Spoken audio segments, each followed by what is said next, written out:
Welcome to അമിയാസ്കിച്ചൻ. എല്ലാവർക്കും സുഖമായിരുന്നു. ഇന്ന് നമുക്ക് പച്ചരി കൊണ്ട് നല്ല ടേസ്റ്റി ആയിട്ടുള്ളൊരു പാൽപ്പായസം തയ്യാറാക്കിയെടുക്കാം. വളരെ കുറഞ്ഞ ഇൻഗ്രീഡിയൻസ് ഉപയോഗിച്ച് സിമ്പിളായിട്ട് തയ്യാറാക്കിയെടുക്കാൻ പറ്റുന്ന നല്ല ടേസ്റ്റി ആയിട്ടുള്ളൊരു പായസമാണ്. അപ്പോൾ നമുക്ക് നോക്കാം ഇതെങ്ങനെ തയ്യാറാക്കുന്നതെന്ന്. അപ്പോൾ ഇത് തയ്യാറാക്കിയെടുക്കാൻ വേണ്ടിയിട്ട് ഞാനിവിടെ ഒരു 1/2 കപ്പ് പച്ചരി എടുത്തിട്ടുണ്ട്. ഗ്രാം അളവിൽ പറയുകയാണെങ്കിൽ ഒരു 100 ഗ്രാം പച്ചരി ഉണ്ട്. ഇത് നന്നായിട്ട് കഴുകി വൃത്തിയാക്കി എടുത്തിട്ടുള്ളതാണ്. വെള്ളത്തിലൊന്ന് കുതിർത്ത് വെക്കണം, ജസ്റ്റ് നന്നായിട്ടൊന്ന് കഴുകി എടുത്താൽ മതി. ഇനി നമുക്കിത് ജസ്റ്റ് ഒന്ന് പൊടിച്ചെടുക്കാം. അധികം പൊടിഞ്ഞു പോകണ്ട, ഈ രീതിയിൽ ചെറിയ ചെറിയ പീസായിട്ട് ജസ്റ്റ് ഒന്ന് ക്രഷ് ചെയ്തെടുത്താൽ മതി. ഇനി നമുക്കിതൊന്ന് തയ്യാറാക്കിയെടുക്കാം. അപ്പോൾ പായസം തയ്യാറാക്കുന്നതിന് വേണ്ടിയിട്ട് നമ്മൾ പൊടിച്ചെടുത്തി പച്ചരി നമുക്ക് ഈ കുക്കറിലേക്ക് ഇട്ട് കൊടുക്കാം. അതിൻ്റെ ഒപ്പം തന്നെ നമുക്കിതിലേക്ക് 1 കപ്പ് വെള്ളം കൂടി ചേർത്ത് കൊടുക്കണം. അപ്പോൾ വെള്ളം നമ്മൾ ഈ അടിച്ചെടുത്ത മിക്സിയിലേക്ക് ഒഴിച്ചിട്ട് ചേർത്ത് കൊടുത്താൽ മതി. ഇനി നമുക്കിതിലേക്ക് മധുരത്തിന് ആവശ്യമായിട്ടുള്ള പഞ്ചസാര ചേർത്ത് കൊടുക്കാം. ഞാനിപ്പോൾ ഒരു 1 കപ്പ് പഞ്ചസാര എടുത്തിട്ടുണ്ട്.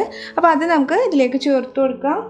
മധുരം നമ്മുടെ താല്പര്യം അനുസരിച്ച് അഡ്ജസ്റ്റ് ചെയ്ത് കഴിഞ്ഞിട്ട് ചേർത്ത് കൊടുത്താൽ മതി. ഇനി നമുക്ക് ഇതിലേക്ക് വേണ്ടത് പാലാണ്. ഞാനിപ്പോൾ ഇവിടെ ഒരു 6 ഗ്ലാസ് പാലെടുത്തിട്ടുണ്ട്. 6 ഗ്ലാസ് എന്ന് പറയുമ്പോൾ ഒരു 1.5 ലിറ്റർ പാലുണ്ടായിരുന്നു. അപ്പോൾ പാലും കൂടി ചേർത്ത ശേഷം ഇത് നന്നായിട്ട് തന്നെ ഒന്ന് മിക്സ് ചെയ്ത് കൊടുക്കാം. ഇനി നമുക്ക് തീ ഓണാക്കാം. എന്നിട്ട് ഈ പഞ്ചസാരയൊക്കെ നന്നായിട്ട് മെൽറ്റായിട്ട് പാല് നന്നായിട്ടൊന്ന് തിളച്ച് വരുന്നവരെ നമുക്കിതൊന്ന് കുക്ക് ചെയ്യാം. പിന്നെ നമ്മൾ ഇത് കുക്ക് ചെയ്യാൻ വേണ്ടി എടുക്കണ കുക്കറായാലും കയ്യിലാണെങ്കിലും നല്ല ക്ലീൻ ആയിരിക്കണം. സോപ്പിൻ്റെ ഇതോ അതുപോലെ എണ്ണമയോ ഒന്നും ഉണ്ടാവരുത്. സോപ്പിൻ്റെ ഇതോ എണ്ണമയോ ഒക്കെ ഉണ്ടെങ്കിൽ പാല് ചിലപ്പോൾ പിരിഞ്ഞു പോകും. ഇപ്പം നമ്മുടെ പാല് നന്നായിട്ട് തന്നെ തിളച്ച് വന്നിട്ടുണ്ട്. ഇനി നമുക്ക് തീ എന്ന് ഏറ്റവും കുറവിലാക്കി കൊടുക്കുക. എന്നിട്ട് ഇതൊന്ന് അടച്ചു മൂടിങ്ങായിട്ട് ലോ ഫ്ലെയിമിലിട്ടൊരു 45 മിനിറ്റ് നന്നായിട്ട് തന്നെ കുക്ക് ചെയ്തെടുക്കണം. തീ ഏറ്റവും കുറവിൽ തന്നെ വെക്കാൻ നോക്കുക. അതല്ലാന്നുണ്ടെങ്കിൽ വിസിൽ വരും. നമുക്കിത് വിസിൽ വരാണ്ട് കുക്ക് ചെയ്തെടുത്താൽ മതി. വിസിൽ വരണ്ടെന്ന് പറയുന്നത് പാലായതുകൊണ്ട് വിസിൽ വന്നിട്ടുണ്ടെങ്കിൽ ഭയങ്കരമായിട്ട് തിളച്ച് പോവും. അപ്പോൾ ഇനി നമുക്കിതൊരു ലോ ഫ്ലെയിമിലിട്ടിട്ട് 45 മിനിറ്റ് നന്നായിട്ട് തന്നെ കുക്ക് ചെയ്യാം. ഇപ്പം നമ്മളിത് കുക്ക് ചെയ്യാൻ വേണ്ടി വെച്ചിട്ട് ഒരു 45 മിനിറ്റ് ആയിട്ടുണ്ട്.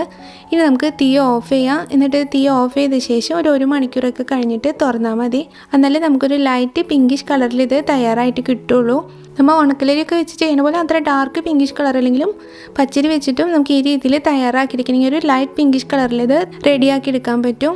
അപ്പോൾ ഞാൻ ഇതിനു മുമ്പ് ഉണക്കലരി വെച്ചിട്ടൊരു പാൽപ്പായസത്തിൻ്റെ റെസിപ്പി ചെയ്തിട്ടുണ്ടായിരുന്നു. അപ്പോൾ കുറച്ച് പേര് ചോദിച്ചിട്ടുണ്ടായിരുന്നു പച്ചരി വെച്ചിട്ട് എങ്ങനെയാണ് പാൽപ്പായസം തയ്യാറാക്കാമെന്ന്. അതുകൊണ്ടാണ് ഇങ്ങനൊരു വീഡിയോ ചെയ്യാമെന്ന് കരുതിയത്. അപ്പോൾ ഇനി നമുക്കിതൊരു 1 മണിക്കൂർ കഴിഞ്ഞിട്ട് ഓപ്പൺ ചെയ്ത് നോക്കാം. ഇപ്പോൾ നമ്മൾ തീ ഓഫ് ചെയ്തിട്ട് 1 മണിക്കൂർ കഴിഞ്ഞിട്ടുണ്ട്. അപ്പോൾ നമുക്കിതൊന്ന് തുറന്ന് നോക്കാം.